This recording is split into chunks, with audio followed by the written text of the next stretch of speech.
Hello guys, welcome ঘরোয়া home recipe চ্যানেলটিতে।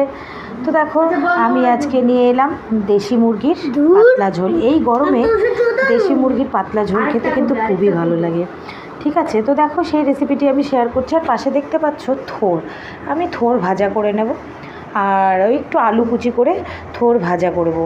তো সেটা দেখানোর কিছুই নেই। হ্যাঁ, তোমরা যদি দেখতে চাও আমার এই রেসিপিটি থোড় ভাজা থোড় ঘন্ট আমার ইউটিউব লিঙ্ক চ্যানেলে পেয়ে যাবে, একটু সার্চ করে নিও তাহলে হয়ে যাবে। ঠিক আছে, আর দেখো দেখতেই পেলে আমি পেঁয়াজ আর রসুন কেটে নিয়েছি। তার মানে আমি রান্না করব তোমার হচ্ছে এই যে আলু, দেখো গোটা রসুন, আমি এখানে রান্না করছি দেশি মুরগির পাতলা ঝোল। ঠিক আছে, আর এখানে থোড়টা বারবার দেখাচ্ছি কারণ থোড়টা আমি এখন ভাজবো, ওই কারণেই আমি থোড়টা বারবার দেখাচ্ছি। আর দেখো ওটার মধ্যে কিন্তু মশলা রয়েছে আদা জিরে বাটা।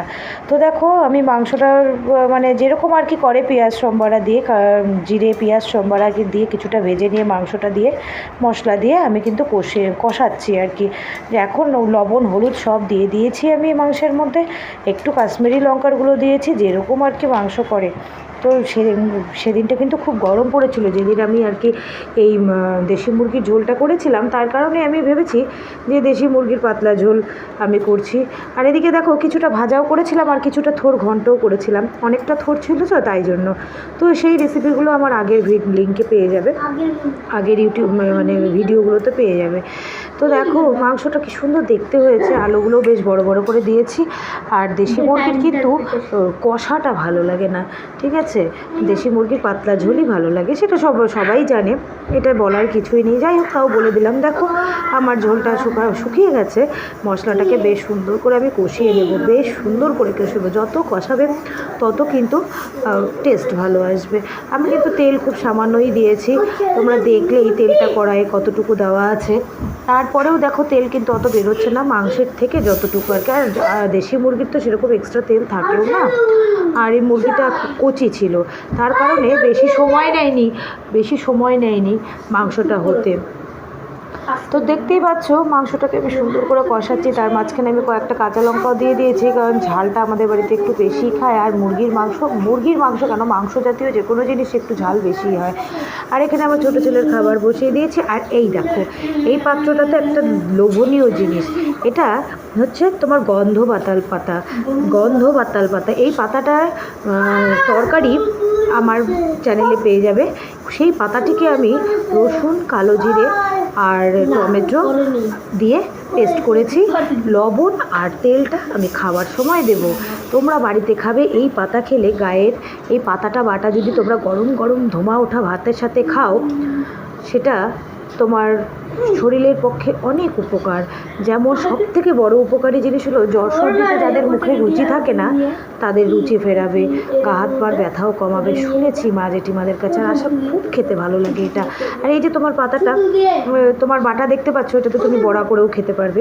তো দেখো আমি এই সময়ে গরম জল করে নিয়েছি, মাংসে আমি সবসময় গরম জলই ইউজ করি।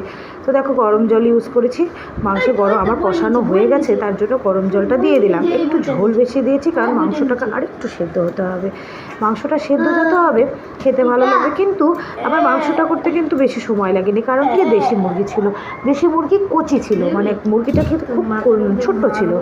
এ দেখো আমি ঢেকে দিলাম একটু জাস্ট সেদ্ধ হওয়ার জন্য। এবার দেখো ঢাকনা তুলে ফিরে এলাম মাংসের দিকে। তো দেখতে পাচ্ছ কি সুন্দর লাল লাল ঝোল হয়েছে, ওয়াও, জাস্ট অসাধারণ ঝোল, খেতেও মারাত্মক হয়েছিল।